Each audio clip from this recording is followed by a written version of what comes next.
Olá, pessoal, sejam bem-vindos a mais uma aula.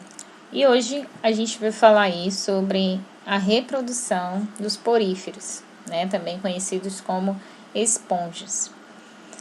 Então, fica aquele questionamento, né, que a gente estava conversando na última aula, que é sobre os poríferos, na verdade, não se movimentarem, tá? Ou seja, eles serem considerados animais sésseis. Então, pessoal, como é que eles fazem para se reproduzir se eles não se mexem, se eles não realizam nenhum tipo de estímulo?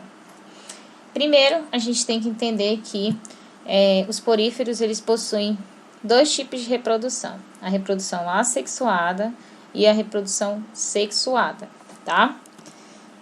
Então, vamos tentar entender como é que funciona a reprodução assexuada e depois eu explico a sexuada para vocês.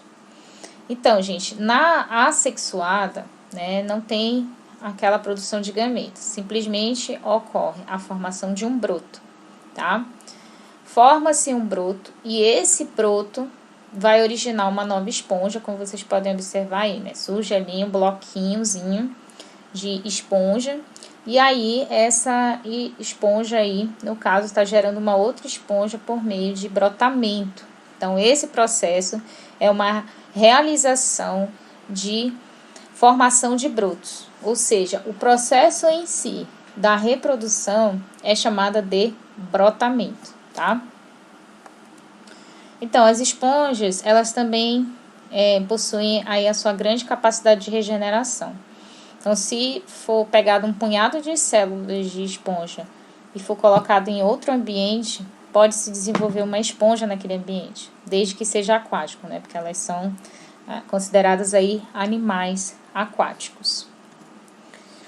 Então, vamos entender como é que funciona aqui a reprodução sexuada, né? Como é que elas fazem isso? Então, nós temos aí dois tipos de esponjas. As esponjas no caso aí, do lado esquerdo ali, nós temos a esponja masculina. Do lado direito, por isso que eu gosto de utilizar aqui o laser, nós temos a esponja feminina. Então, o que acontece? As esponjas, elas produzem espermatozoides, as masculinas, tá?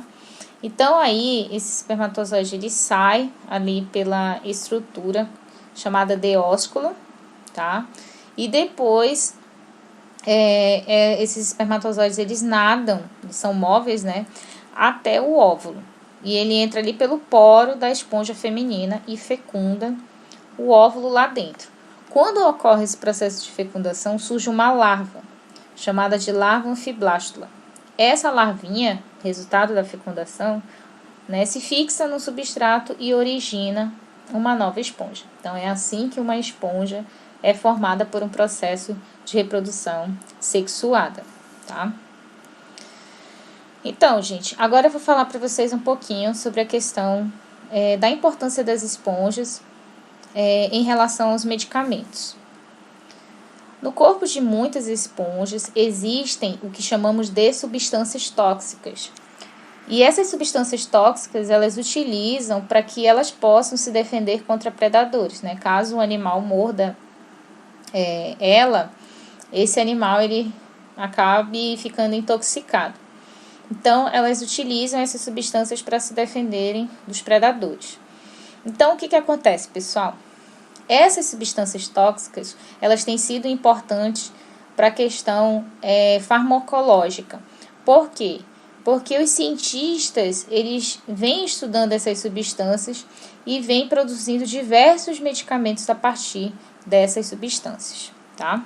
Então, pessoal, lembra do que a gente estudou sobre o vírus HIV, que um medicamento foi formulado para essas pessoas que são portadoras de HIV? Então, esse medicamento é chamado de AZT. E o que aconteceu com o AZT, tá, gente? O AZT, ele foi produzido a partir de substâncias que foram extraídas de uma esponja. Então, isso aqui foi aí uma causa essencial na ciência para ajudar as pessoas que são, na verdade, soro positivo, né? Ou seja, são pessoas portadoras de vírus HIV. Então, gente, há mais de 10.000 espécies de esponjas conhecidas nesse planeta. Então, no Brasil existem aí cerca de 500 espécies e uma delas que nós temos aí é essa espécie conhecida como a Aplycina caissara, tá? Muitas pesquisas estão sendo feitas para identificar e testar uma série de substâncias que podem servir como medicamentos. Então, por isso que é essencial, né, que a gente preserve a questão da biodiversidade. A gente olha assim, é só um simples animal que não se mexe, que na verdade está ali na água, não traz nenhum benefício para a minha pessoa. Só que aí fica aquela coisa, né? Aquele organismo, ele está ali por algum motivo. E esses motivos precisam ser descobertos, esses motivos eles precisam ser estudados, principalmente quando se trata da fabricação de medicamentos que possam ajudar em muitas doenças, que foi o exemplo que eu dei para vocês em relação ao AZT. Então, as esponjas elas podem trazer muitos benefícios, sem esquecer também a questão das considerações éticas de sempre preservar uma espécie, fazendo com que não ocorra a extinção dela, porque é como se fosse quebra-cabeça. Se ela está ali, é por algum motivo. Então, pessoal, espero que vocês tenham gostado da aula. Deixo vocês aqui. Bom final de semana a todos e até a próxima.